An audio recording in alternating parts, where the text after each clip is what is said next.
fantastic. This is GT racing right now. He's got traction, he's going around the outside of both of them! Maloney! Oh, he's taken Anderson! Anderson's up to him! Oh my god! Big crash! Oh my goodness, half the field's gonna get rolled! Second very close. These guys are want to make their way through the field very quickly. Oh, there we go! Oh no! That's massive! This is it! This is over! I can't believe this! Oh my god! God, what?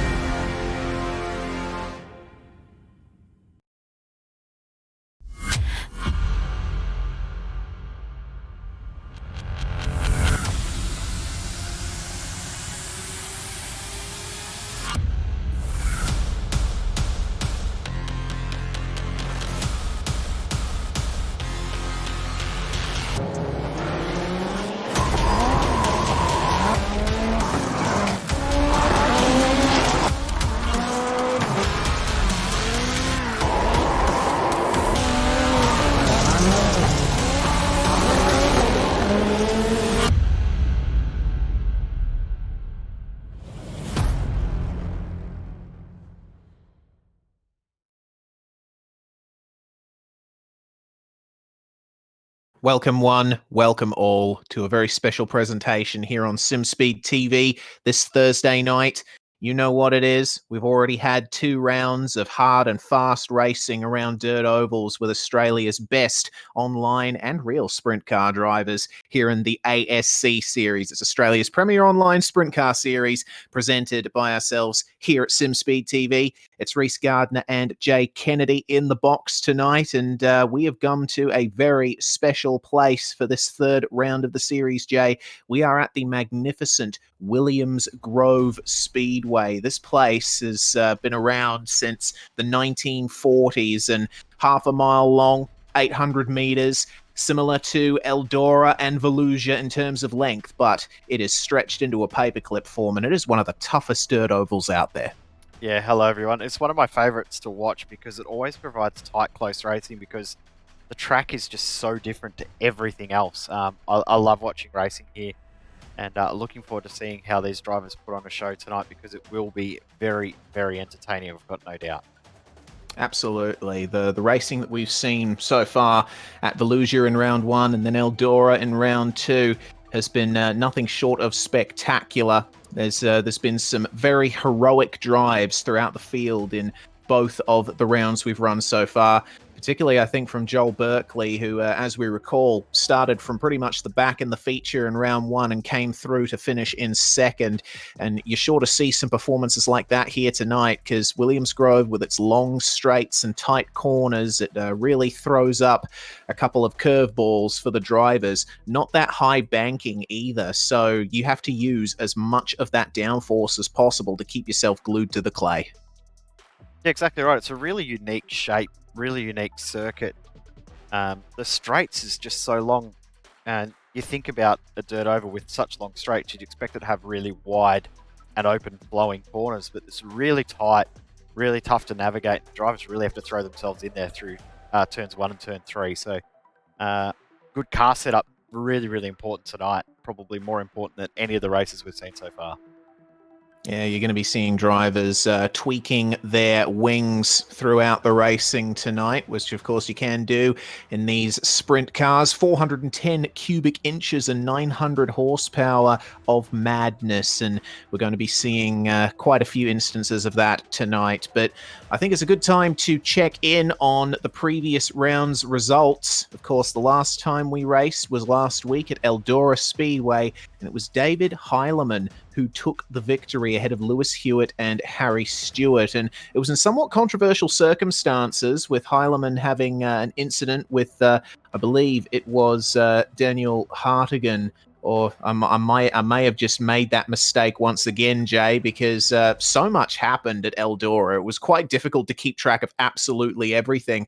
Regardless, it was a pretty heroic drive from Heilemann to take away that victory. He had fantastic pace at the end.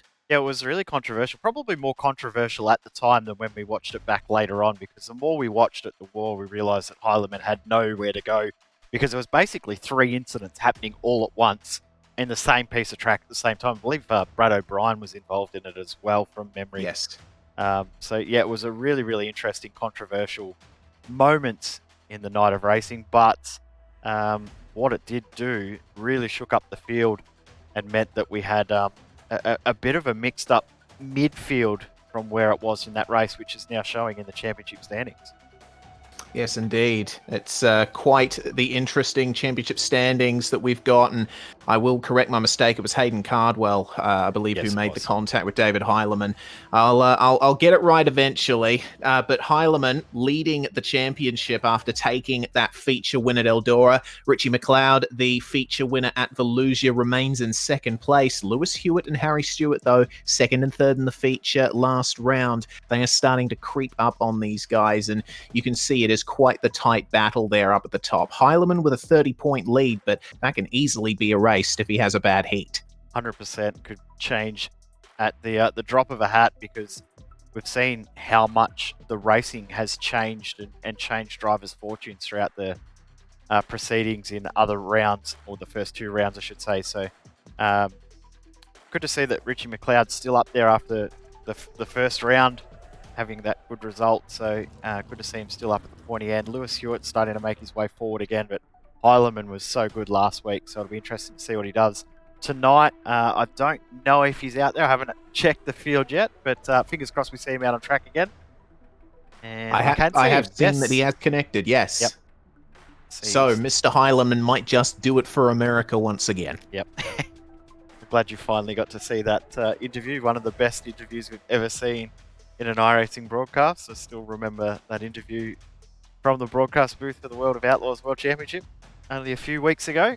Not far off drivers, just in drivers briefing right now, so we're not far off getting them on the track. Of course, they get 2 laps only to warm up before they get into qualifying, which is a really interesting part of this series as well, because it leaves no real opportunity for the drivers to get a feel for the track.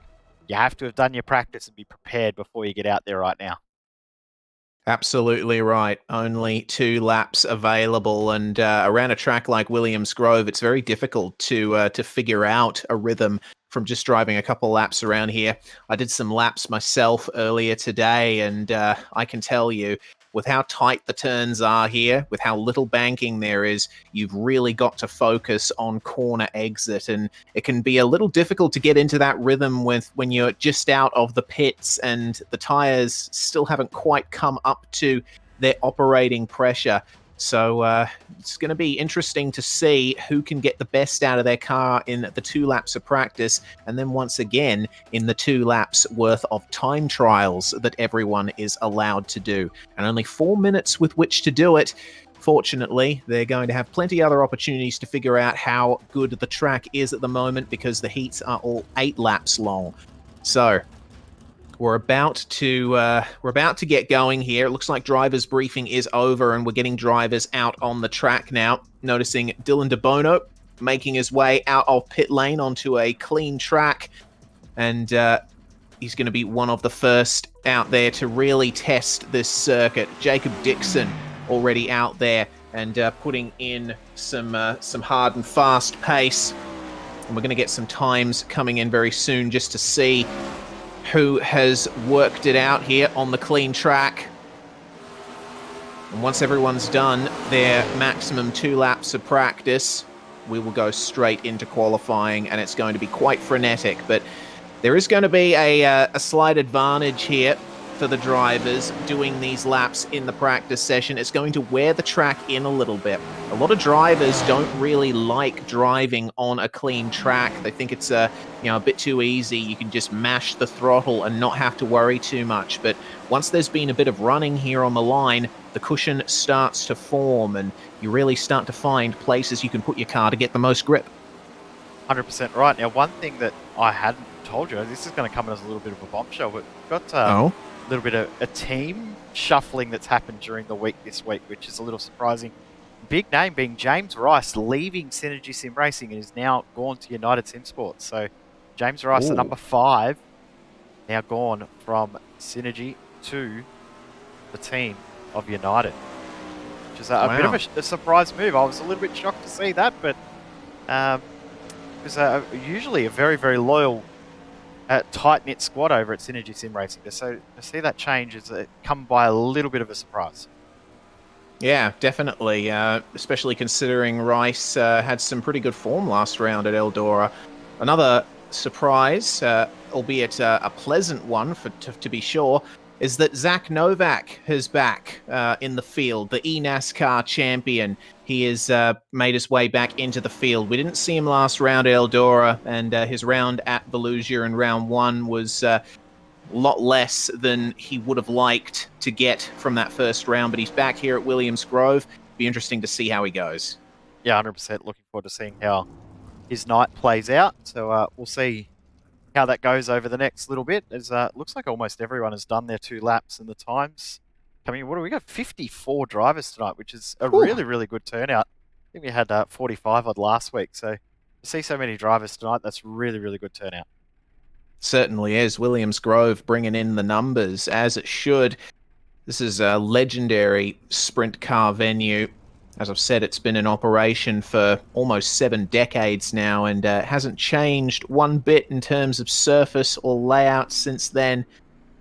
So in the practice session, you can see down the left side of your screen, Cardwell and Lawrence, your top 2 drivers. Hayden Cardwell, once again, bringing the goods in terms of pace, but only by a bit less than a tenth from Cody Lawrence. Once again, it's a very tight spread in the field.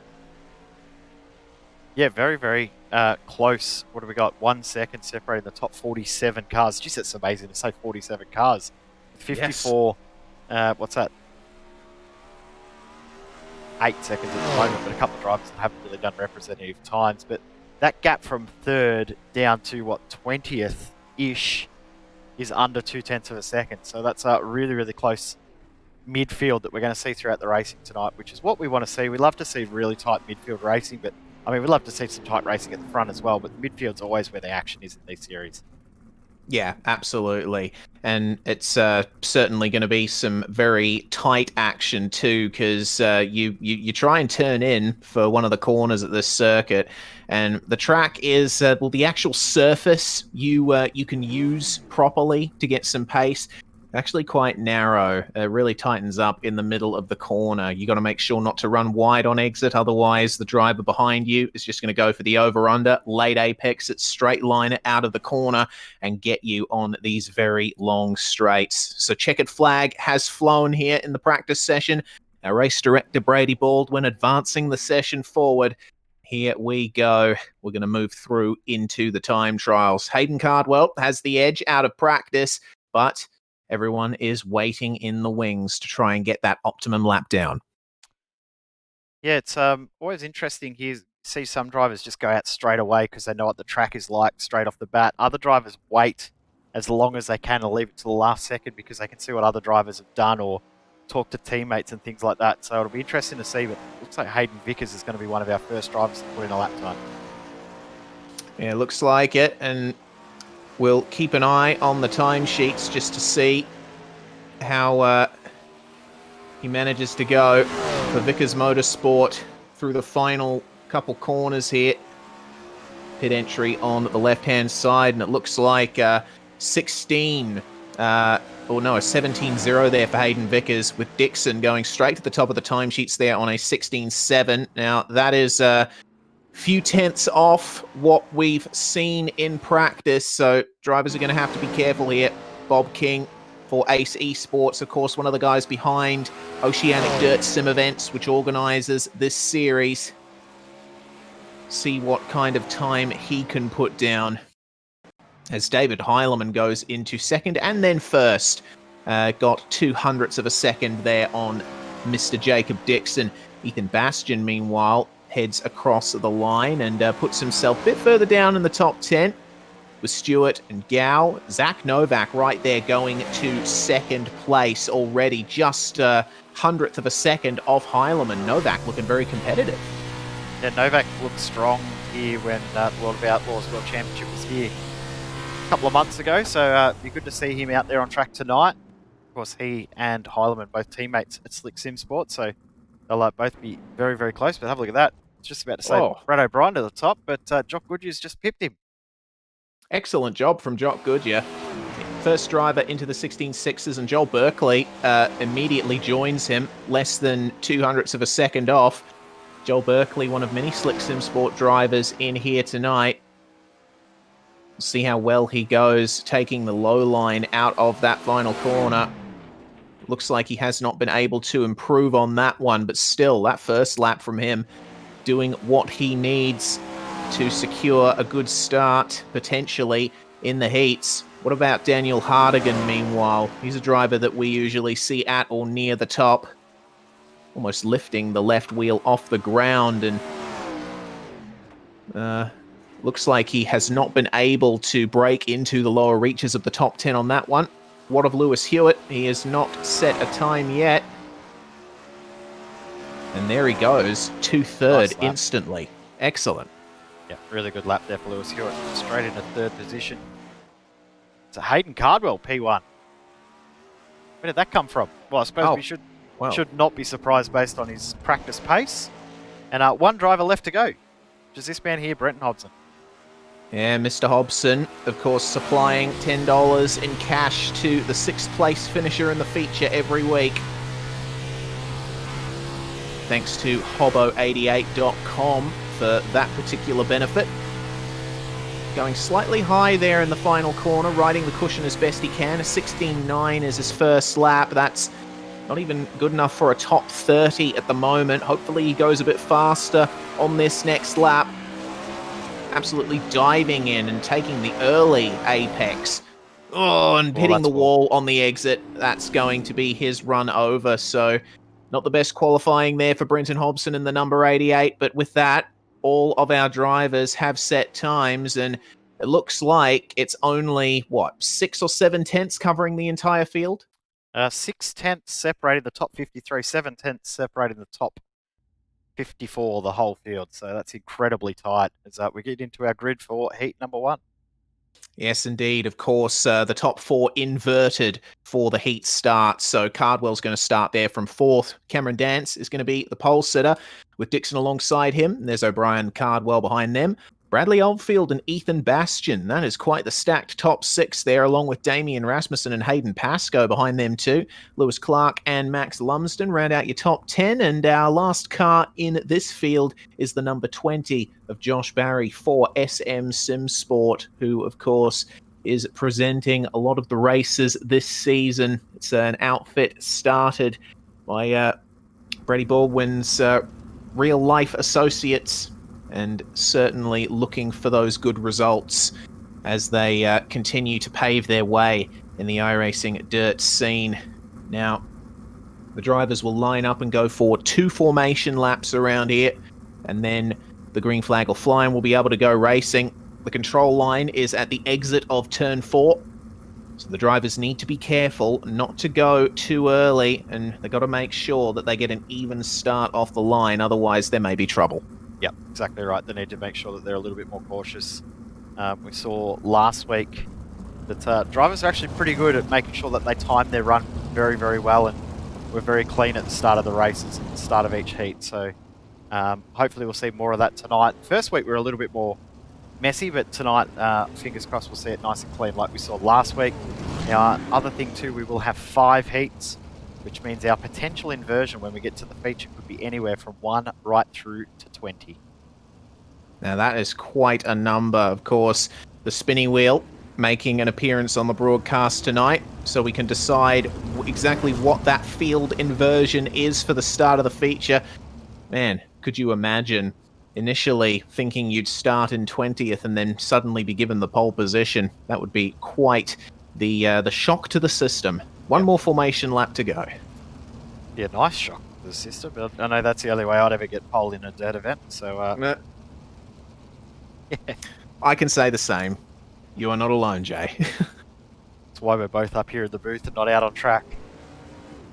Yeah, oh, hello. That's a little bit of a practice start there from HAYDEN CARDWELL, just testing the grip there up on the top. Of course, he's going to be starting on the outside line here in this first heat of the night. It will be interesting to see which row gets the better start, inside or outside, because we've seen there's been... it's not entirely decided round to round. Green flag is imminent. Cameron Dance will lead them away. And it's a good start from him. He gets a nice jump and is ahead of Jacob Dixon heading into turn 1. Dixon holding the outside. Cardwell up into the cushion, losing a little bit of grip, but gets that amazing exit. And he might just start to put a move on Brad O'Brien as they fan out in turns 3 and 4. Everyone getting pushed up the circuit, and Ethan Bastian finding the wall. He's gotten together with Damian Rasmussen, and Rasmussen smacked into the pit wall. He is on his side. Yeah, early exit from this one for Rasmussen, but there's that 3 wide big slide from O'Brien after he had Cardwell pushing up the inside as well. Almost avoided him going extra wide, made contact there with Dixon. But Dance starting to break away, and this next group of 3, which is soon to be 4, because Oldfield coming, making his debut in the series tonight in that 5th position. He's starting to close up as well. Of course, top 4 transfer through to the A-main. Yeah, they do indeed. So that 4th place transfer spot is the one we're going to be watching. All this battling has given Cameron Dance an advantage, and he'll have covered half race distance at the end of this lap. There goes Brad O'Brien with a big slide job. We see the view from Bradley Oldfield's perspective, but right now, Dixon and O'Brien just trading places. O'Brien's hit the inside wall, and he's pushed up. Contact there with both Cardwell and Oldfield, and they're all gone. Wow. Oh, that's a big shame for those guys. That was a potential excellent heat finish for those guys. Well, that means that a lot of drivers have been promoted now into those spots. Jacob Dixon holds on to 2nd, but it's Max Lumsden in 3rd, and the battle for 4th is between Josh Barry and Hayden Pascoe. They make contact into turn 3, and Pascoe's going to try his best here to get a good exit, but a little bit too much oversteer in the mid-corner. Having said that, Josh Barry not getting the best exit either. Here we go. Looks like Pascoe's lined up the run down the back straight here, but protecting the inside is Josh Barry, forcing him to go up. Remember, this is for a free ticket into the feature. It is going to be white flag for these guys. And up the front for Cameron Dance, well, he's been pretty much untroubled for this heat thanks to the efforts of everyone else. He comes around the final corner to take victory here in Heat 1 at Williams Grove, but who is going to be 4th? They make contact on the exit. Barry forced up into the wall. It's going to be Hayden Pascoe who takes the 4th spot. Well, a little bit of a controversial end to that one there between Barry and Pascoe, but Pascoe, as you said, takes that spot, and he will find himself into the A-main straight away. There is the results from heat number 1. Dance, Dixon, Lumsden, and Pascoe. We didn't talk about Max Lumsden at all in that race, and he gets himself through. Barry, Clark, Oldfield, Cardwell, O'Brien, Bastian, and got Damian Rasmussen as well, all into the consolation races as we get into heat number 2. I tell you what, that C main is going to be stacked. I'm really looking forward to it now. Braden Shute and Clayton Tillier on the 1st row for the 2nd heat. Lawrence and Goodyear on the 2nd row. McLeod, round 1 winner, starts from 5th alongside Tyler Stevenson, Bennett and Daly on row 4, with Mitchell Broom and Hayden McGandy on row 5. And rounding out this field is going to be Corey Steinhauser in the Speedway Memes Motorsports entry, number 65. Now, Jock Goodyear, we saw what he was capable of in the time trials session. We know that Richie McLeod can face off against huge amounts of pressure and pull off a victory like he did in round 1. We've also got to think about Mitchell Broom too, because he has shown great flashes of pace, just has never quite been able to capitalize on it. 100% right, and it's going to be interesting to see who can dominate. It almost looks like a heat where anyone could get through. Like, there's honestly all of the 11 drivers here, you could say, yeah, they'll make it into the top 4 based on who else is in the heat. So it's a really interesting heat here. I'm looking forward to seeing how this one plays out as we're 1 to green. I mean, Goodyear's going to be the favourite just based on his pace and his performances in the past, but from there, it's really, really open heat. Yeah, I agree, 100%. This is going to be an interesting one, whichever way you look at it. Going green imminently. Braden Shute, all eyes are going to be on him up there on the inside front, leading the field away. He saw the kind of start that Cameron Dance would have taken in Heat 1. Let's see when he decides to go. The green flag is going to drop, and Braden Shute is away, getting a good jump there over Tilly. And into turn one they go, with Goodyear immediately going for the inside line on exit. He's got to make sure that he clears the car of Cody Lawrence there in the 055, and it looks like he might have just managed to do it. No, losing the momentum. Lawrence comes back at him as I see a crash in the back. We've got a car in the wall, and over on his roof, it's Mitchell Broom. Looks like he has managed to get up on all four wheels, but he's now retired from this heat. So Mitchell Broom's rotten luck continues as Clayton Tilley takes the lead of this race from Braden Shute. And Shute's going to try and get him right back here into turn one. Already got a fantastic battle for the lead, which is certainly going to help out Joel Goodyear. Yeah, this is really going to play into Goodyear's hands here because these two at the front have good pace. And if they continue to fight like this, it will definitely bring Goodyear up closer. And we've seen 3 or 4 lead changes at the front already. Yeah, Tilley, great job there, and almost around went Shute there with a little bit of momentum pushing him the wrong way. Cody Lawrence fastest laps. The top 4 definitely quick. Richie McLeod's not far away as well, just in behind in 5th position. Don't forget, he has been a front runner in the A mains each week so far. Certainly has, and if he can get into this 4th spot, he'll be on the first step to achieving that. Well, Goodyear has managed to hold on to 2nd here from Braden Shute, and Shute going very wide into the final corner, trying to get that run down the straight. He knows that he's in trouble from Cody Lawrence, and ultimately that gives the slightest of advantages to Goodyear. Meanwhile, Richie McLeod continuing to harass the back of this pack. Coming up to penultimate lap for our leader, Clayton Tilley, in the number 51. And you see the amount of bumps that form, the bumps and ruts that form on the straight down here at Williams Grove. The high speeds that these cars travel at, you're in for a very rough, teeth-shattering ride down these straights. It's a miracle these drivers can keep the cars going anywhere near straight, but looks like Cody Lawrence starting to gap Richie McLeod there. Starting to fall off the back of this battle pack as we are on the final lap. And Clayton Tilley is going to come around here to take victory. Goodyear really harassing the back of him, but didn't have enough time to capitalize. So it's Tilley and Goodyear, your top 2, with Shute and Lawrence finishing in 3rd and 4th. Richie McLeod, unfortunately, not able to make it through.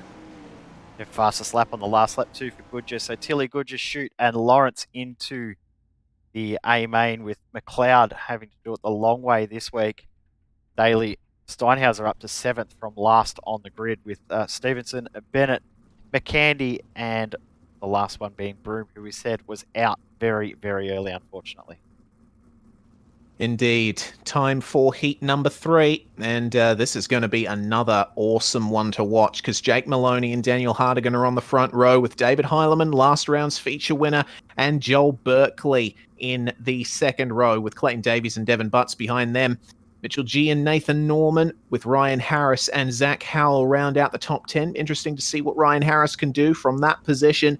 And Scott Griffiths for Synergy Sim Racing, the team that has recently lost a driver in the form of James Rice. He rounds out this field. And Griffiths' luck last round at Eldora, I think, definitely left something to be desired. He'll be hoping for better fortunes here, hopefully break into that top 4. But it's going to be difficult with Maloney, Hardigan, Heilemann, Berkeley, and Davies all in that top 5. This is going to be quite the start. Yeah, Ryan Harris is a long way down from where we'd expect him to be as well, starting 9th. It's well off the pace. We'd normally expect him to see him in the top 4 at the start, so he's going to have to work through, but he's probably found himself in the toughest heat to try and work his way through as well. So this is going to be interesting to see. We've got 7, 8 names that we could say would be front runners, potentially race winners in this heat. So this is going to be a really, really action-packed heat. Looking forward to seeing how this one plays out. Hardigan's been one of the form drivers in the series. Berkeley was the form driver in the first round of the series, didn't race last week. But Heilemann as well, overall, has been the form driver over the first 2, leading the championship. So a really, really hot contested heat right here, right now. Yes, and a little bit of accordioning down the back straight as drivers gap the pace truck coming into the pits now. We're going to get a start here. So Jake Maloney, driver that you said, Jay, has great potential as a dirt racer. A little bit of overlap there on the start. There's a good run from Maloney off the green flag, all going to the outside, and Right down to the inside already is David Heilemann attempting to make a pass on this podium. Oh no, we got a car around there, and it looks like that was Hardigan, turned around by Joel Berkeley. Yep, so Hardigan's back to 6th position. So that's interesting. Well, contact there, the 47 car, Devon Butts, pushed wide, shuffled wide there by Hardigan. So Hardigan's back into 5th position. Clayton Davies now in that transfer spot, but he's going to have to watch out because these guys are coming along very, very quick. At the front of the field, they are fighting pretty hard as Hardigan nearly loops it again. Yeah, Hardigan's not having the best of luck here in this feature, in this heat.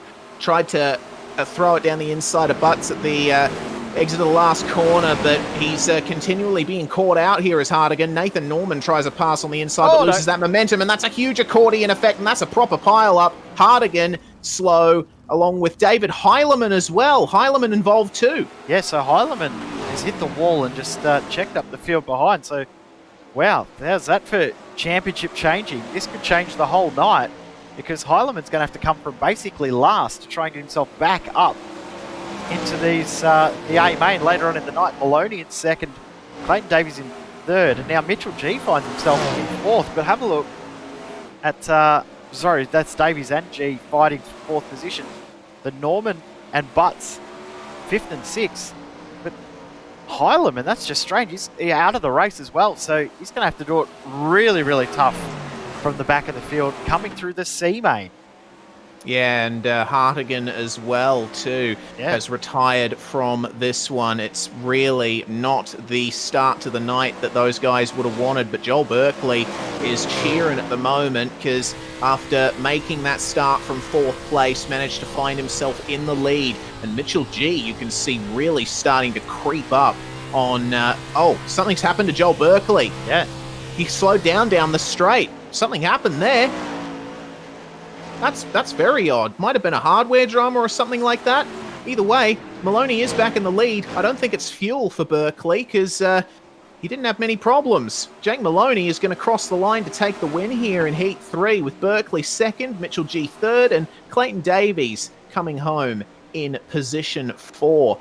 Nathan Norman and Devon Butts not able to catch up, and Ryan Harris only improving by 2 positions, with Griffiths the last driver to finish. But man, Heilemann and Hartigan, along with Zach Howell too, in 11th place. Those are big names that we did not expect to be out this early. 100%. It's going to be a long old night for some of those guys to try and get themselves through. We get into Heat 4, Bob King, Harry Stewart on the front row, Zach Novak, Lewis Hewitt on row 2, Aaron Kelly and Carl Hoffmans with Lockie Beattie and Daniel Selleck, Hayden Vickers and Tyler Howard, the top 10 with one more driver, that being Nash Granger. From 11th, this is our last of our 11-car heats. We'll have one 10-car heat to come after this. Indeed we shall. Now, this is another top 4 that really shows the depth of talent in this series. And look, I'm not being generous enough. I will give it to the majority of this field because I know what Carl Hoffmans is capable of, and he certainly manages to bring it in the heats. He's taken quite a few heat wins in his time, but King, Stewart, Novak, and Hewitt in that top 4. That's going to be very tightly fought. And I really hope that they don't come together like we saw in the last heat. Yeah, that'll be the big thing. If we see more contact like we saw in that last heat, there'll be a little bit of discussions going on, and I'm sure the race control team won't be too impressed with a lot of contact. There's a few drivers having a couple of technical issues, so hopefully they get sorted before we go green. But as you said, very, very stacked heat. Like Aaron Kelly, Carl Hoffmans, both not in that top 4 means that we're going to have a very, very competitive heat. Certainly is, and in-sim driver chat's going off a little bit. There's been a bit of debate as to who exactly was responsible for that incident that we saw. Seems like Joel Berkeley is taking some heat, and David Heilemann as well. So a little bit of controversy there between the drivers. Good way to get off a good night of dirt speedway sim racing. But we're going to have another motor race to take a look at in just a moment, with Bob King starting from that pole position. certainly going to have the advantage when the green flag drops, but Harry Stewart fighting his way up into that third place last round at Eldora. Certainly going to be a tough one, but King is away, and he's gotten a fantastic jump as the green flag flies with a few car lengths over Harry Stewart. They fan out once again, and we are racing in heat number 4. Already starting to come under attack from Zach Novak as Harry Stewart. Novak sticking to the inside, losing the momentum in the mid-corner, but manages to stay on the grippy clay as Stewart finds the wall briefly. So that is Zach Novak up into second place. You can see there's a real 2 definitive lines, isn't there? The guys that are really comfortable on the inside, right up against that inside wall and tyres. Oh no! No, Zach Novak is going to be very unhappy with that. Harry Stewart tries to redress, and it causes a massive accordion effect, and that takes out half the field. Carl Hoffmans as well into the wall after an incident. But my goodness, a lot of very unhappy drivers will come out from that one. Bob King remains in the lead. Lewis Hewitt has found himself in second with Kelly and Hoffmans, the rest of your top 4. And Tyler Howard here was in fourth, but it looks like Hoffman's really starting to build up the pressure. You see how close they get at these high speeds down the straight, and Tyler Howard running the wall a little bit to try and get some extra momentum, but it looks like Carl Hoffmans has managed to work himself out there. Zach Novak in fourth place now. Not quite sure what was happening on my timing there for a second, but Novak managing to escape from the melee that happened, and in the transfer spot for his troubles as well, as we're starting to see the lead change here. Lewis Hewitt having passed Bob King. Can he hold on to it is the big question, because King is really working the inside line. Now, I'm wondering if King just sort of made it a little bit easier than would have expected, just based on those technical issues that he's having. He's having a couple of technical dramas, but we're about to come up and get the white flag. And these guys are now starting to go right at it. So this could be a really interesting fight right to the checkered flag as Hewitt clips the wall coming out of 4, 1 to go. Here we go. Bob King runs the inside. He's sticking all the way to the bottom here, but Hewitt with the extra momentum down the straight. King's got one more opportunity here to try the slide job, but it looks like he can't maintain the momentum. Lewis Hewitt just avoids touching the wall, and it's checkered flag. He takes the win in Heat 4. King second, and looks like our third place finish is going to be Aaron Kelly, and Zach Novak, man, snatching a small victory from the jaws of defeat. He's through into the feature. Yep, so Hewitt, King, Kelly, Novak, top 4 going through to the A main from this one with Howard, Selleck, Granger, Vickers, Stewart, Hoffmans, and Beattie. The remainder of our field in that one as we get into our final heat of the night, heat number 5. Yes, indeed. It's going to be a 10-car grid for this one. And Scott Reed and Daniel Gow will start on the first row with DeBono and Rice in row 2. John Schultz and Carl Williams, 5th and 6th. Brenton Hobson starts from 7th alongside Jaden Russell. And Ashton Manif and Cooper Dunn take up the 5th and final row here. Now, this is another heat that's going to be hard to call. And we've noticed a pattern of small taps snowballing into huge incidents in just about every heat we've seen so far. I wonder if this heat is going to be any different, because I mean we got Dylan DeBono, James Rice, John Schultz, and Brenton Hobson, all drivers that really like to get in there. Ashton Manif as well. This is going to be another interesting one. And we saw in qualifying Hobson well out of position, starting 7th in this heat, so he'll be looking to capitalise, especially after last week as well. He had an absolute horror night. I think he finished 3 laps of racing for the entire week last week, so he'll be looking to have a much better performance. As you said, Ashton Manif, even Cooper Dunn starting in 10th. He's got a lot more pace than what that shows. I mean, qualifying was so close. The time trials were incredibly close. It's amazing to see how tightly compacted this field is, and looking forward to seeing how this heat plays out as we almost are at the point where we're going to see the lights on. Yeah, the sun's really starting to go down now. In-sim time is currently 10 to 8 in the evening. So getting some of that lovely lens flare on the broadcast cameras. You're really getting a sense as well for how slick the racing line around the track has become.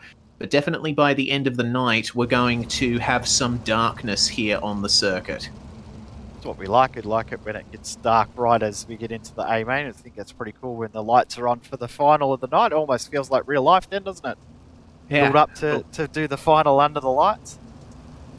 For sure. It's going to be an interesting one for the drivers as well, seeing how the track changes with the conditions. Well, green flag is imminent. Scott Reed's going to lead them away here.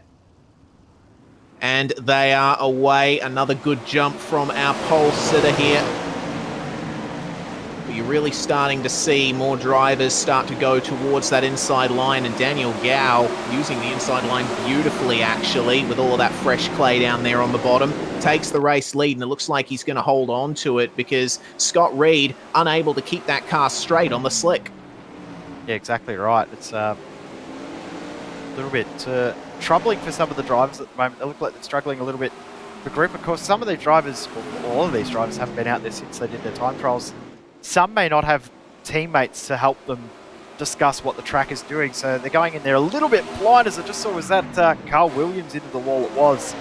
So, he's going to have to do it from a little bit further back to try and work his way forward now.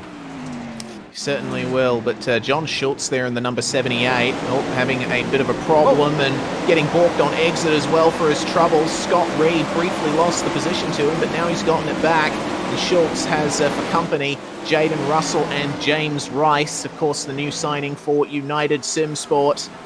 Side by side, going very hard into turn 3 as Rice just avoids making contact there with Schultz. But now Schultz is getting his rhythm back. He is on the back now as Scott Reed. And remember, Schultz currently sitting in 4th there. He's got 3 drivers waiting to get him should he make a mistake for that final transfer spot. It's Rice, Russell, and Brenton Hobson who's now on the back of this train. Yep, the top 2 have absolutely broken away, but Reed, Schultz, Rice, Russell, Hobson, and not too far away is Manif as well. So anything that could happen within these 5 drivers, you can see in this one shot, there's a little bit of contact between James Rice and John Schultz. And Schultz gets shuffled to the back of the train. So Rice now in that transfer spot, but Jaden Russell looking like he wants to take advantage. What I was about to say is any little mistake could bring the likes of Vashta Manif and even Cooper Dunn right into this.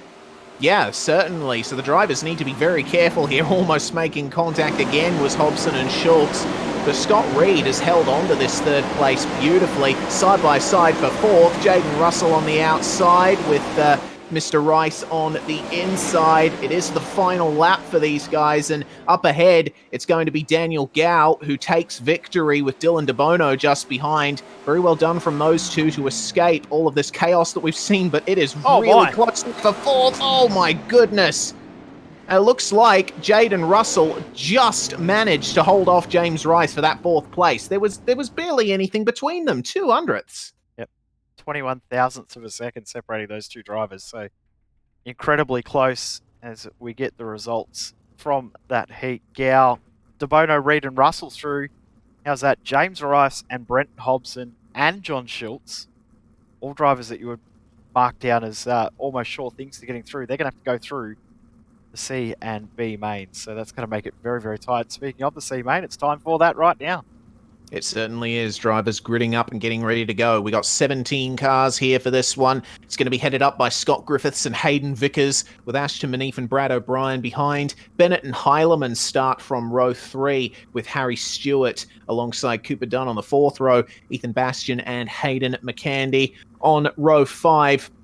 That we get into Daniel Hardigan and Carl Hoffman starting together on the 6th row, with Carl Williams and Damian Rasmussen behind them. Broom, Howell, and Beatty round out your field. Now, Mitchell Broom, starting from all the way back there, certainly going to be a hard slog for him.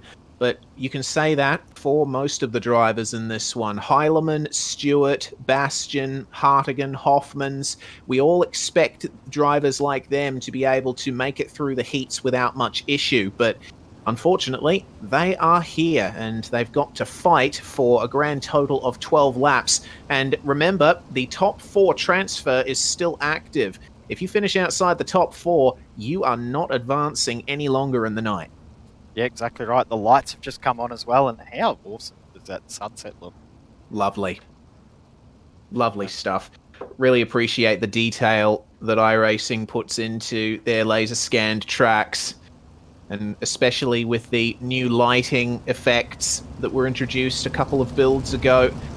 I think it's definitely one of the best looking racing titles on the market, especially in the sim racing genre.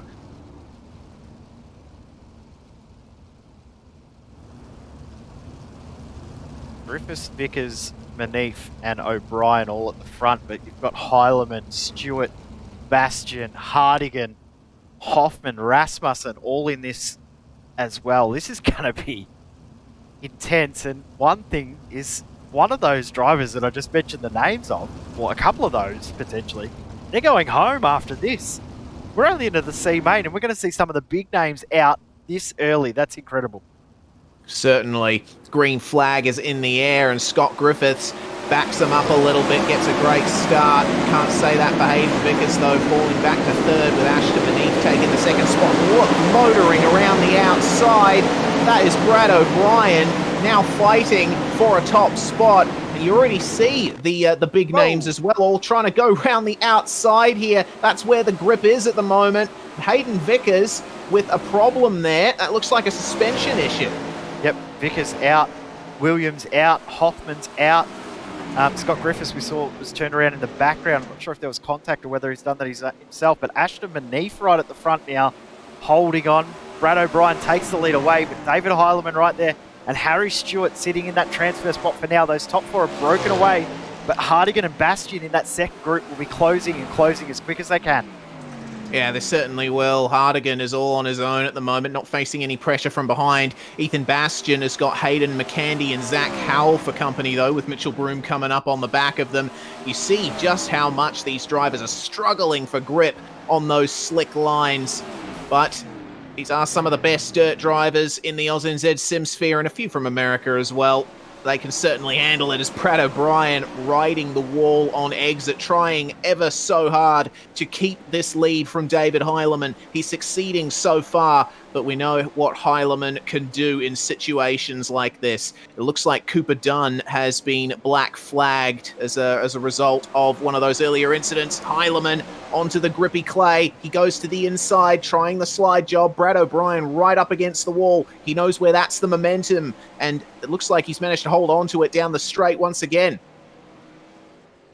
Yep, it's interesting to see the different lines already developing. Also seeing in the background that Harry Stewart is through on Ashton Manif, and Daniel Hardigan closing. Last lap by was a full second quicker than Manif, so this is going to be on. I know that the lead has just changed again, but I think more importantly, the battle for the transfer spot, the final transfer spot, is closing. Cue the Jaws music, because Daniel Hardigan is right there. Dun-um, there he is. And I noticed as well David Heilemann just clipping the wall on the inside of the final turn, so keep an eye out for him. But Ashton Manif, it seems, is in quite a bit of trouble. Hardigan took 6/10 out of him on the last lap alone, and I mean, we know dirt racing, 6/10 in dirt racing is a country mile and a half. So Daniel Hardigan is on the verge here of getting himself into the B main and a shot at a spot on the grid in the feature. Manif at the moment working the inside solely, but it seems that's just not where the grip is at the moment. Hardigan goes right on by now. He is in front. He's going to run the outside. Manif tries covering him at the top of the circuit, but there we go. The launch from Daniel Hardigan, and I think that is fourth place, just about secured. It's going to be a real tough ask. About. Oh, a little bit of contact there between Manif and Hardigan, but I think now that Hardigan's through, that'll be done. So good job from Hardigan to get back through. Ethan Bastian's still too far back, so that's not going to happen. But David Heilemann, he's done everything he needed to do in this to get himself through, but right on cue makes contact with the wall. Oh my goodness. How would that have been for commentator's curse?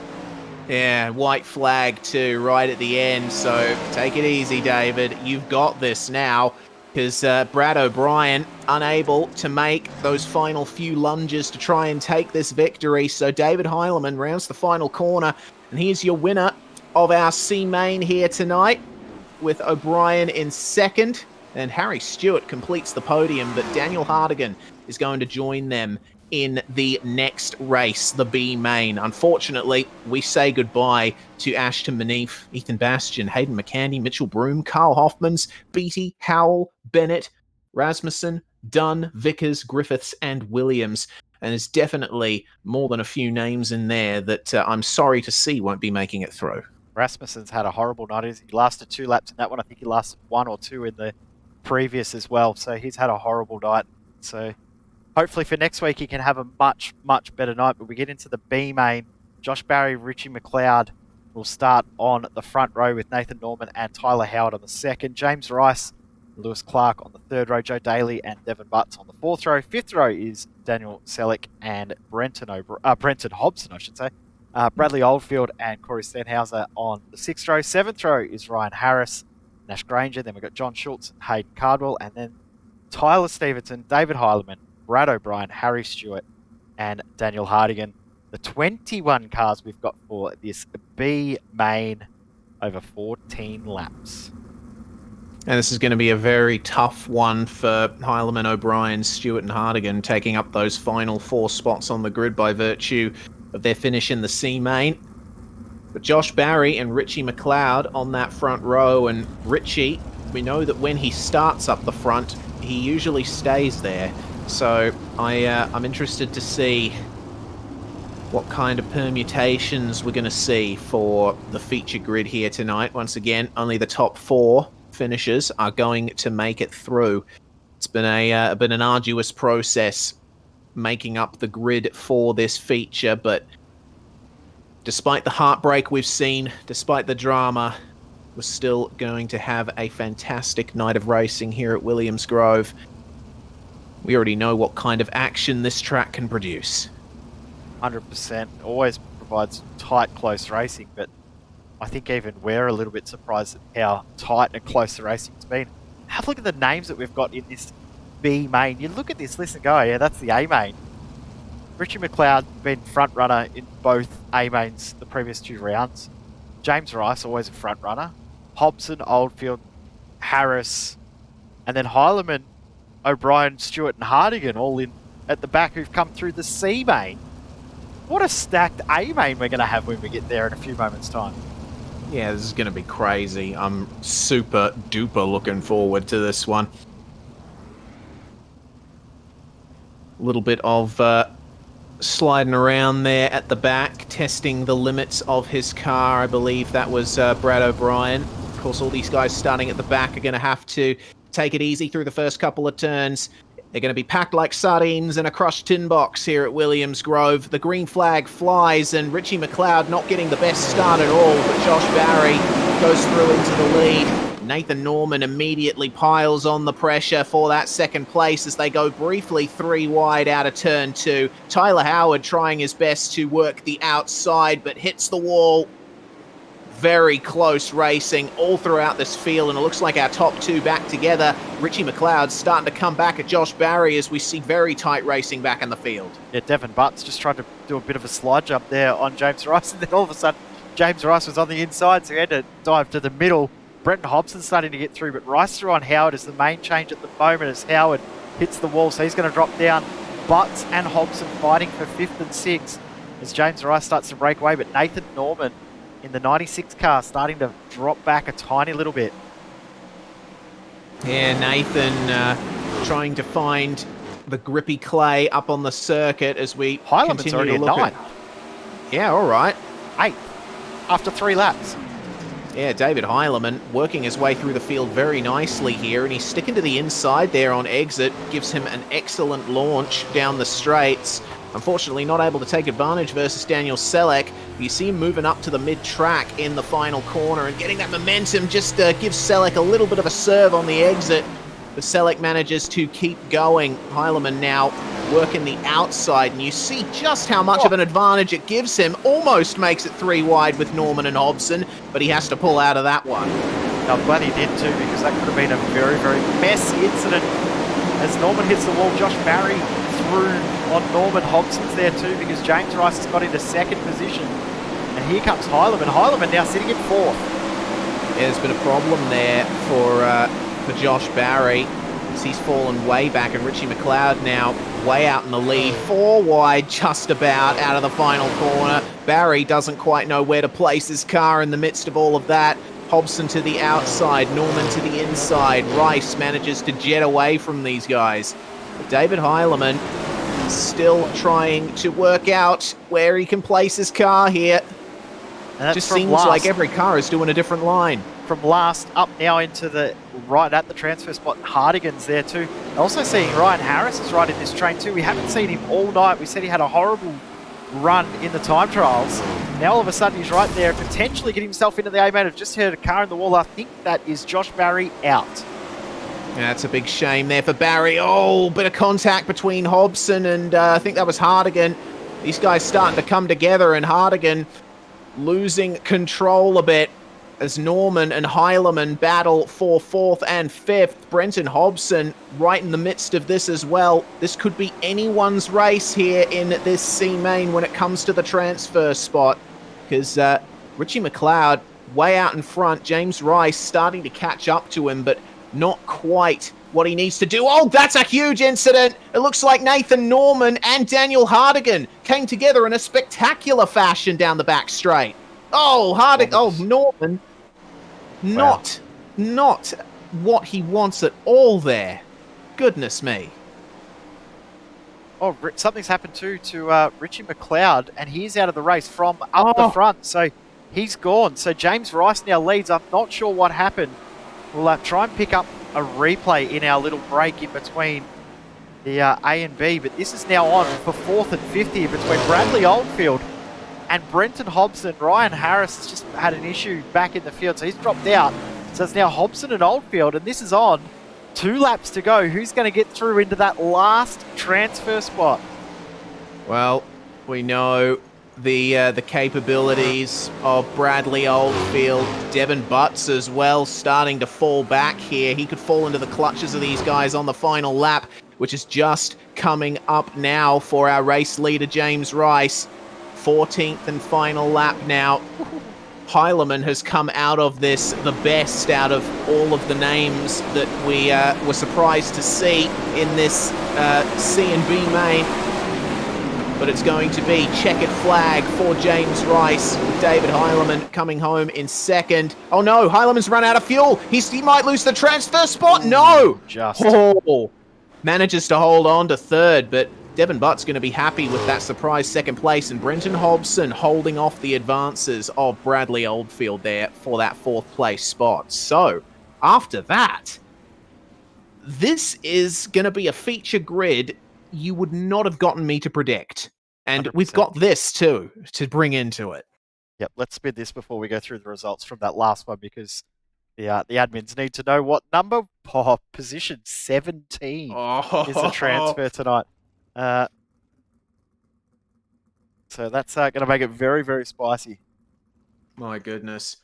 Well, we're going to have to wait and see who exactly that is, who was going to start in 17th in the feature, but man, a huge invert, which makes an already crazy night even crazier. So Rice, Butts, Heilemann, and Hobson, your top 4 from the B main.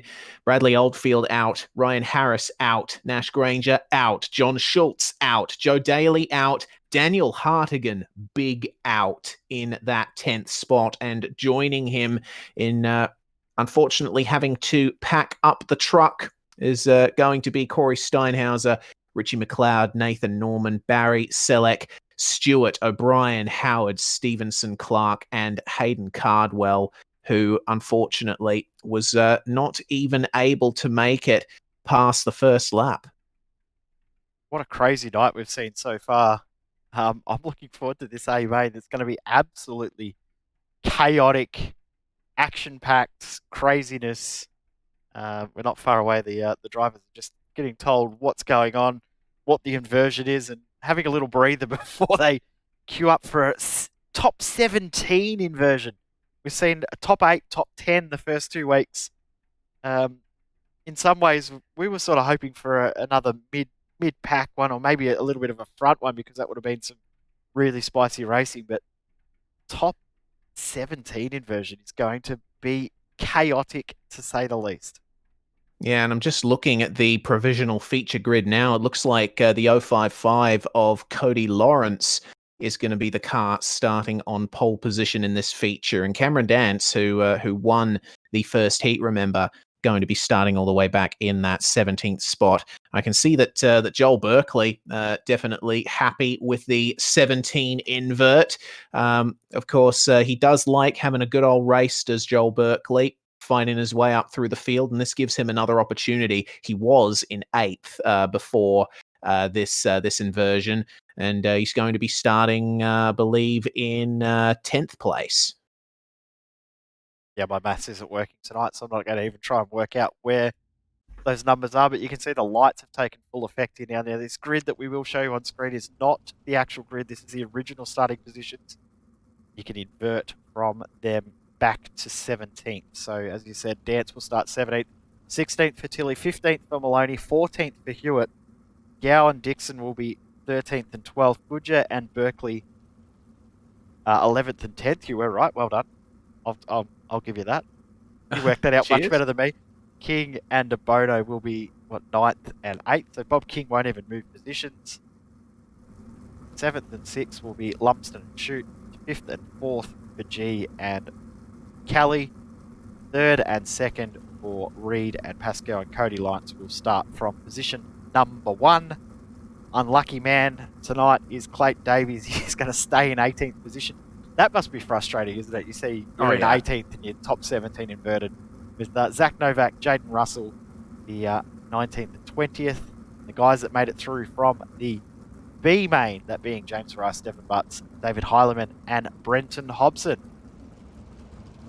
So, will we see a from the back of the grid charge from Heileman in this one? It's certainly going to be interesting to see what he can do.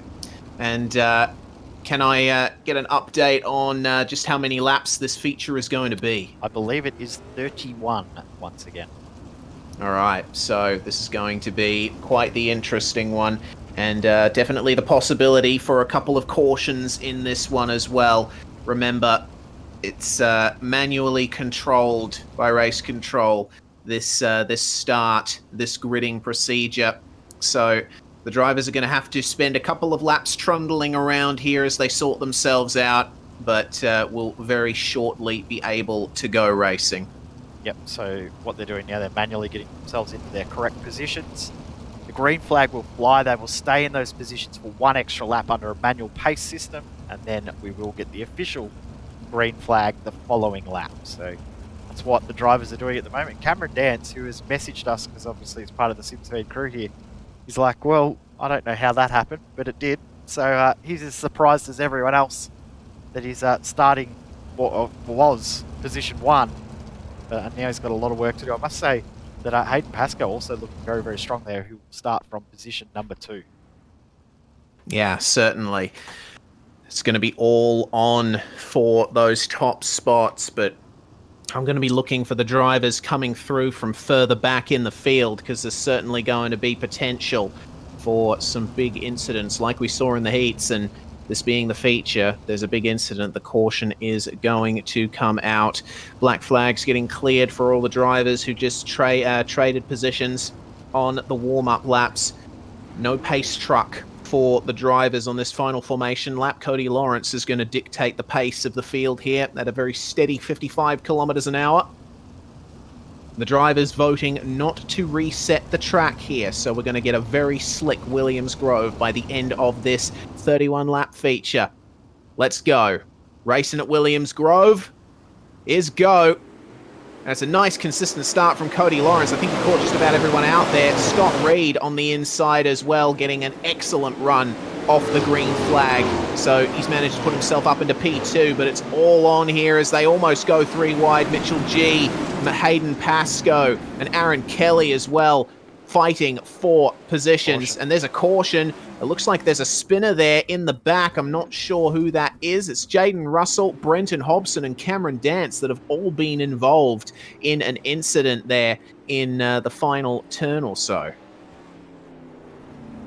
Cameron Dance put the commentator's curse on himself, saying how good it was that he's up in front. So we'll see what's happened there, but that was crazy at the back of the field. So no doubt that's what some of the issue is. And 51 there of Clayton Tilley making contact with Cameron Dance. It looks like there may have been 2 separate incidents in that one. Because as you said, Yeah. Jade Russell and Hobson making contact there as well. So we'll see what's happened with those two.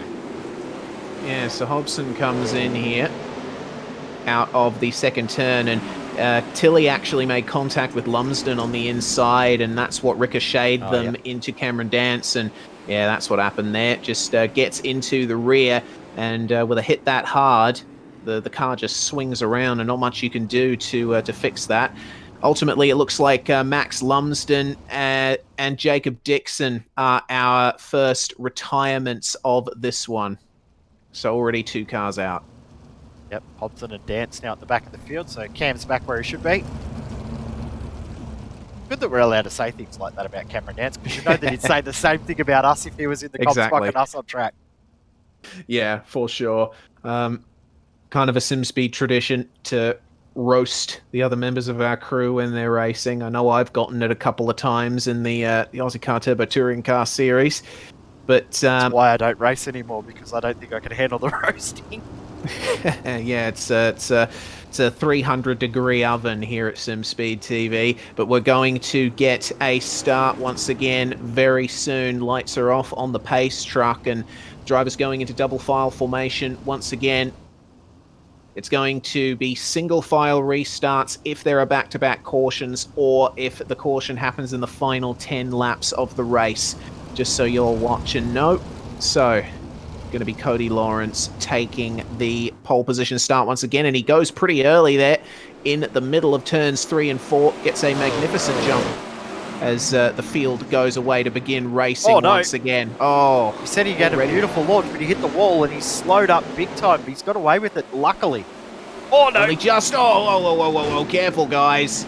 My goodness, looks like Mitchell G managing to work his way through into the lead there, and Lawrence boxed in on the inside. Oh, into the wall goes Joel Berkeley, and Aaron Kelly has been half spun as well. He makes contact with Scott Reed as the field comes up on them. The concertina starts. Lawrence and Pascoe fighting very hard just up ahead as well, but this is where the pack racing is, and there's some technical dramas for a car down there on the bottom. They all briefly managed to sort themselves out down the straight. My goodness. Aaron Kelly just got run over there. Literally run over. Yeah, goodness me. They won't be too happy with that. And then he gets another tap for his troubles as well. You see drivers starting to realise that the top line, the very top, is starting to go out of fashion because there's barely any fresh clay left up there at the top. Only about a tyre's width. We've got another caution. There's been an incident. You're not going to believe who it is. Oh, no. Aaron Kelly. Oh, dear. He, as we said, he was getting a little bit run over. It looked like he was struggling a little bit, so I'm sort of not surprised in a way, but in the same breath, I'm a little bit disappointed because he was going well. Another thing, too, while we were green, we did see that Zach Novak ended up out of the race there, too, so not sure what's happened to him. There's contact there with the 22 car of Daniel Gow, and then he just got absolutely finished off there by Cameron Dance, so I don't think Dance really had many options other than to drive straight through. There, we'll get another look on board with Dance here. Amazing how slow they are in comparison too. Sorry, just to interrupt you there. What, 5 seconds off the pace from what they were in qualifying.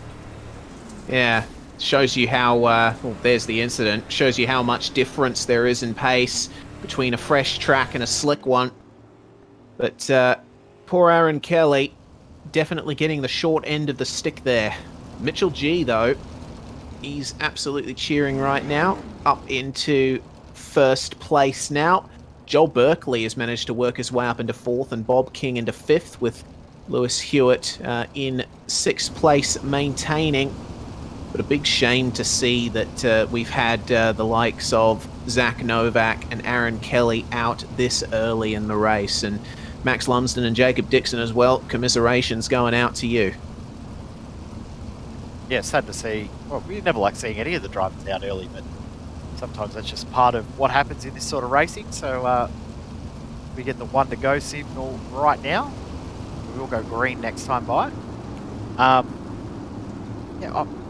Kelly just, I mean, I don't think there was any malice involved in that. It's just a bizarre incident there. Like, he just continually looked like he was in the spot where he's just going to get run over non-stop. So, I mean, I'm not surprised that he was the one that got run over, but just unfortunate that it was him. Yeah, indeed it was. But it is done. It is in the past now, and we cast our minds to the immediate future. Mitchell G's going to take the start here, picks up the pace a little bit, and then slams it down out of turn 4. We get a green flag, and Hayden Pascoe already under a bit of trouble here from Cody Lawrence, who is still trying to get into BERKLEY. that third spot. And BERKLEY, yeah, now side by side with Goodyear. They briefly make contact, and I think that is, oh my goodness, that's gotten even worse. Brenton Hobson and Bob King coming together there, with King already having spun there. He is out. Bob King out of this race. That's another big name that we weren't expecting to see out. His former teammates, Bob and Brenton, so there'll be probably a little bit of banter thrown back about that one, but I'd say Dylan DeBono doing a good job holding his own in that mid-pack there at the moment.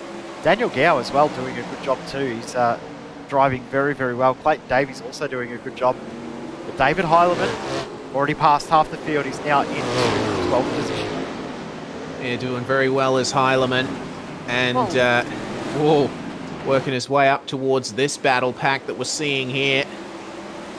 Cody Lawrence falling back into 8th position. He's struggling, of course, he is our pole sitter. Yeah, seems like the track has just not come to him. Seems a lot of drivers are coping with this slick track a lot better than some others. I'm seeing that that Lewis Hewitt has really started coming alive. Hayden Pascoe still managing to hold on to the 2nd place here, with Jock Goodyear in hot pursuit of him.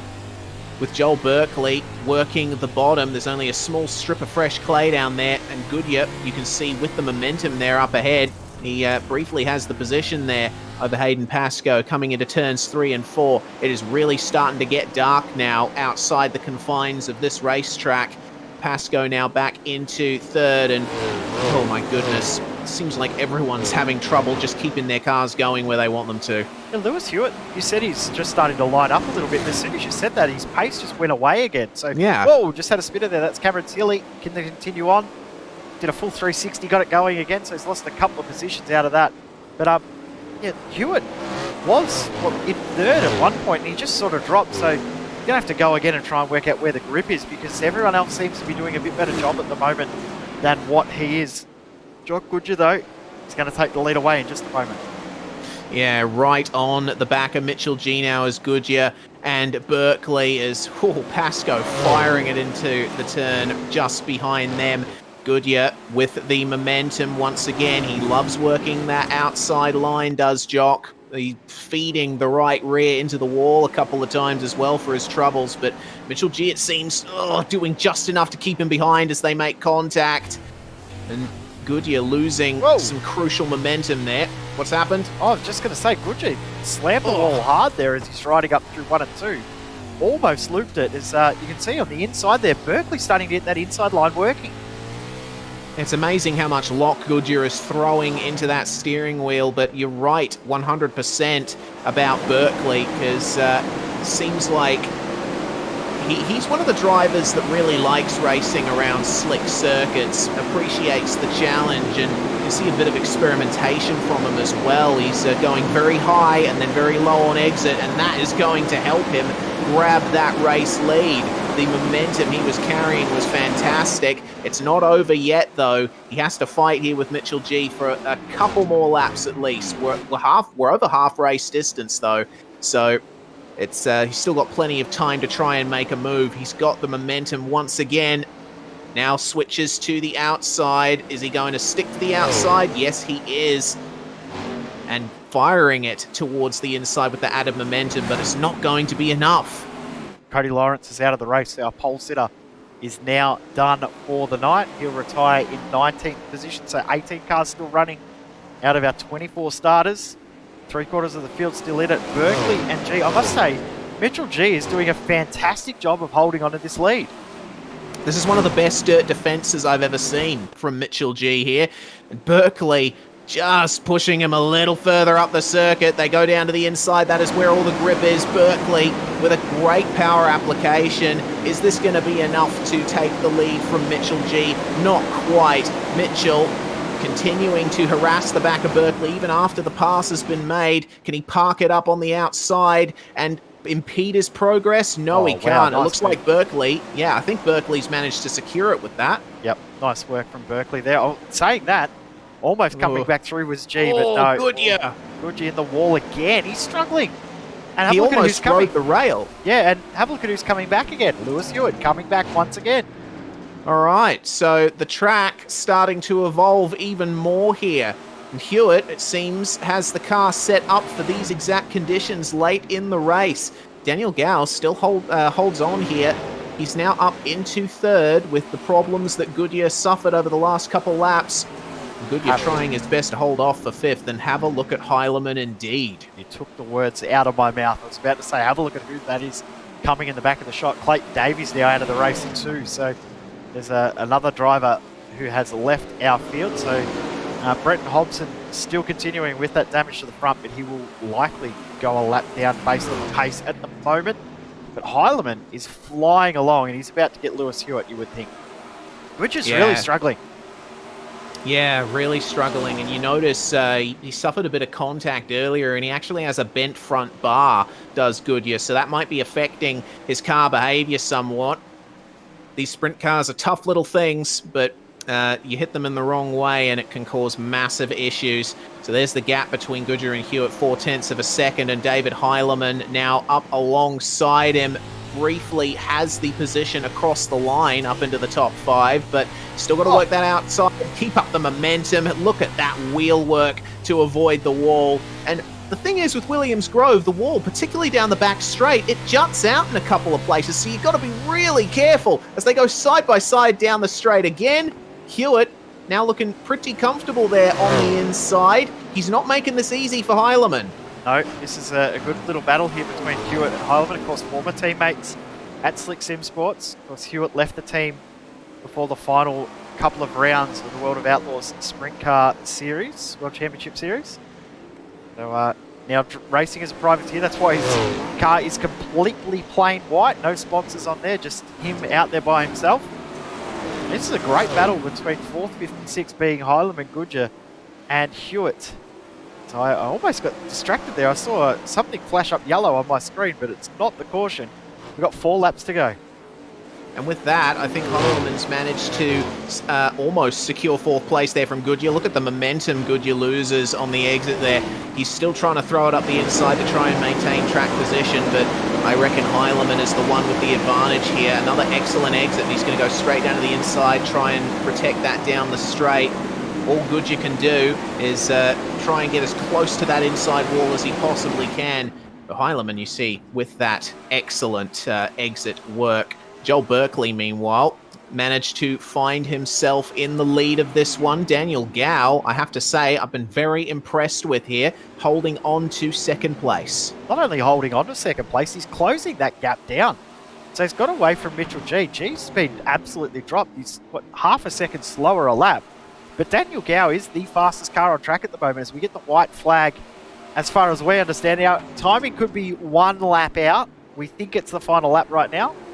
Based on my maths, it would say it's the final lap right now. So we'll hopefully get confirmation that this is the last lap. But Joel Berkeley, either way, has driven a great drive.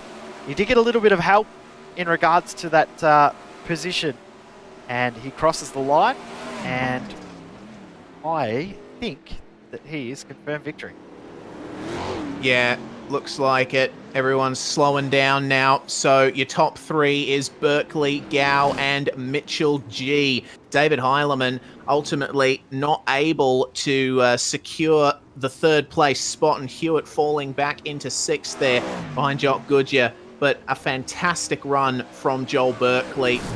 Stayed out of trouble, put his car in the right place, exactly where it needed to be. But I think biggest shout out from me tonight has to go to Daniel Gow and Mitchell G, because they held off fantastic pressure from the likes of Heilemann and Goodyear, and they were able to take advantage of the misfortune of others earlier on in the night. And sometimes that's what you need to do. It's not necessarily about how fast your pace is. It's just taking advantage of what others have done to them or the mishaps that they have done to them. So Berkeley got that in a way in regards to the invert. It played into his hands a little bit. sure it wasn't the perfect one for him, but it was better for him than a lot of his opponents. Was that Cameron Dance, who we saw was originally going to be P1, he ended up finishing 13th after being spun at the start. And that's what the inversion can do. It's not necessarily about working your way back through the field from the back. It gets you into trouble, which then causes you to go back even further. So that's what has happened for Dance tonight.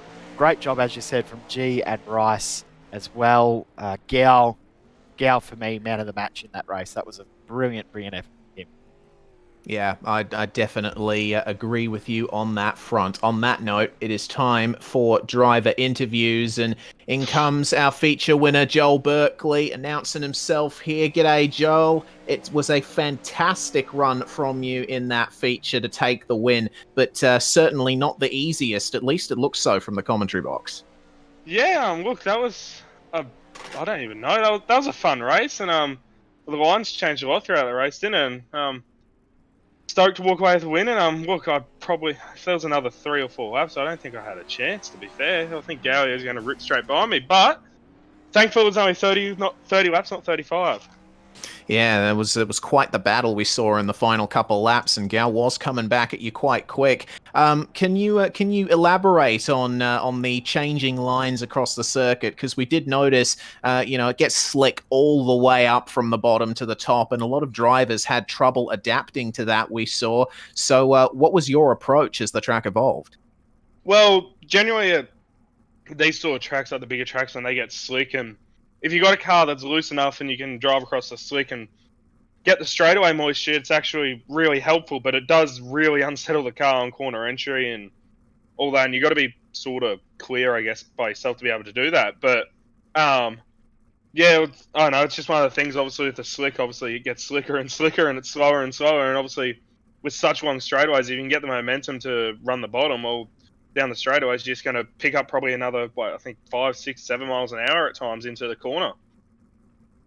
Yeah, certainly. We saw that effect fantastically all throughout this feature. Well, looking forward into future rounds, I mean, obviously not their last round at Volusia and at Eldora, my apologies. And obviously you're taking participation on more or less race-by-race basis. So can we expect you here next week? At this stage, yes. I hope so. I want to try and contest for the championship. Obviously, with one drop round, it allows me missing last week, but it doesn't really allow for me to choke or have any bad weeks, it's only early in the season. I mean, actually saying it's early, almost at the halfway stage next week, aren't we? Yeah, certainly. Next round is at Limaland Motorsports Park, round 4 of 8. So it's going to be quite the interesting season to finish things off. But either way, an excellent result for you, Joel, from your place on the top of the podium. Who would you like to thank? Any shout-outs or sponsors? Yeah, look, massive thanks to the guys at Slick Simsport for everything they do, and congrats to everyone else Gowie and Mitchell on their podiums. They were both really strong competition. Everyone stepped it up in the 410s this season, I feel. And look, thanks to Brady for the effort he puts in, Bob as well for the effort he puts into the league, and you guys for broadcasting, and everyone else that makes it happen. And well, hopefully we can talk to you next week, but it's not going to be an easy feat. Yeah, certainly. We'll see how things go at Limaland, Joel. Congratulations once again. And we're going to move forward now to our second place finisher, and certainly a surprise for us, and probably a surprise for you as well, Daniel Gow. You managed to hold on there for second place and actually starting to creep up on Berkeley at the end. It was a very fantastic performance from you, so you must be satisfied with how the night went. Extremely satisfied with how that night went. Starting 13th in that A main, not knowing if I was even going to be able to get up into the top 5, and here we are in second. Just take us through how you managed to work your way up through that race, because we did have a couple of cautions come out and a lot of drivers sliding up and down the circuit trying to find where the fresh clay was. Certainly were tough times out there. Yeah, it was a very difficult track. I just stayed on the bottom from the initial green flag and just sort of waited and hoped the guys missed the bottom so I could get down underneath them and take off going down the straights, and it worked.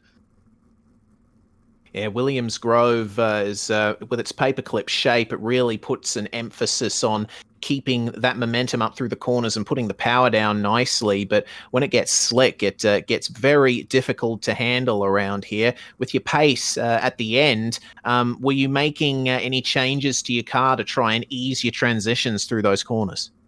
I was trying, but nothing was really working. So we just went back to where I started the night, like started the A main at, and it was either Joel's going to make a mistake or, I'm going to have to do something a little bit stupid to try and get him, but it wasn't worth it. Nonetheless, coming home with a second place finish, which is certainly going to help your runs into the rest of this championship, and along with your win in Heat 5, it's a good haul of points for you. Yeah, I unfortunately missed round 1 and had some connection issues last week, so I'll take the points and hopefully take some points away from some other people. Well, going into next round at Limaland, certainly going to be interesting to see what you can do there. Before we let you go, Daniel Gow, anyone you would like to thank? Yeah, I just want to thank all the boys at AC Sports, Bunbury Kitchens, P1 Race Gear, and Cricket Motorsports. Gowie22 in the commentary box with us. Thank you very much for joining us, mate, and congratulations on that second place. Final driver interview of the night. The next surprise that we weren't expecting to see on the podium by the end of the night, Mitchell G for DMS Sim Sports. Welcome, Mitch. Congratulations on your podium. How does it feel? Oh, yeah, good, mate. Yeah, I was pretty surprised myself, to be honest with you. Normally, the last year and a half of my iRacing career has been pretty terrible and been barely finishing A main. So just to finish was pretty good, and podium was pretty nice. And I think we set up really good for the start and the middle. Kind of went away the last 10 laps. I think just once it went off the middle groove, I kind of found it really hard to roll the bottom, but had a good race there with Joel for a while and tried to hold him off, and Gao as well. So no, huge thanks to all the boys and DMS Sim Sports, MG Contracting, and all the other supporters on the car. And yeah, no, just it was a good night and really well done to the guys who run the league. It was a great track, and the way Brady and Bob run it was just really good the whole night. Not going to get any disagreement from me there, Mitch, but next round is at Limaland Motorsports Park. Very different circuit to Williams Grove. Can you tell us the differences in approach needed to wheel it round such a small track compared to something like Williams Grove? Honestly, probably not the right person to ask when it comes to iRacing stuff. But look, it's kind of the same as you enter the corner. You still got to throw it in pretty hard because both Williams Grove and Limaland have both got really tight corners. Obviously, you're not entering the corner as hard, so it should be a little bit easier to get the car in. Probably got to have a bit of a looser car just so you can run the bottom at Limaland. But again, when the bottom's in or the top's in, it's really does good racing. And last time I raced there, came away with a third as well behind Heilemann and Joel, which was about a year ago. So I might do it, and this is my first night in the league, so it was good to get a podium, and good to put DMS on the podium as well. Certainly, and we'll want to say one more time, congratulations, and that was actually quite insightful information that we got there from you, so don't beat yourself up too much, Mitchell G. Thank you very much for joining us, and hopefully we talk to you again at Limaland. Too easy. Thanks very much, Rose. That was Mitchell G, your third place finisher in the feature tonight here at Williams Grove. Well, Jay, that brings to an end proceedings for tonight, and did you expect this? Because I didn't. No way. What a night we've had. An absolute curveball thrown. Championship's going to be absolutely intense now because the whole standings will be completely turned on its head. And like even the qualifier, the time trials, and the heats, the points from those is going to really mix up the championships. That's before we even got into the A main. What a night of racing we've had. We saw guys go through the alphabet like Heilemann, going literally just making it in the C main because he almost ran out of fuel to get himself into the A main.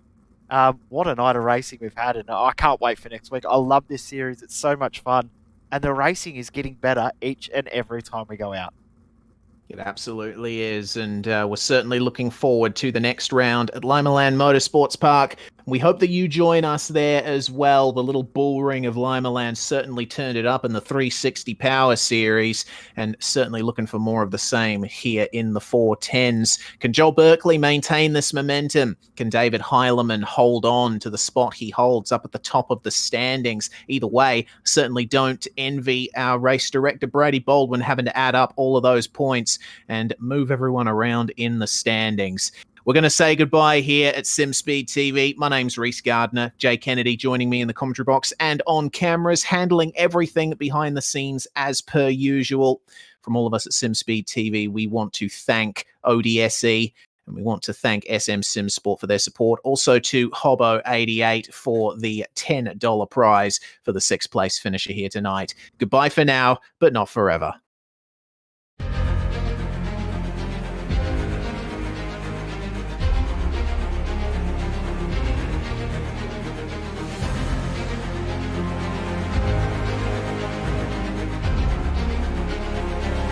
This is fantastic.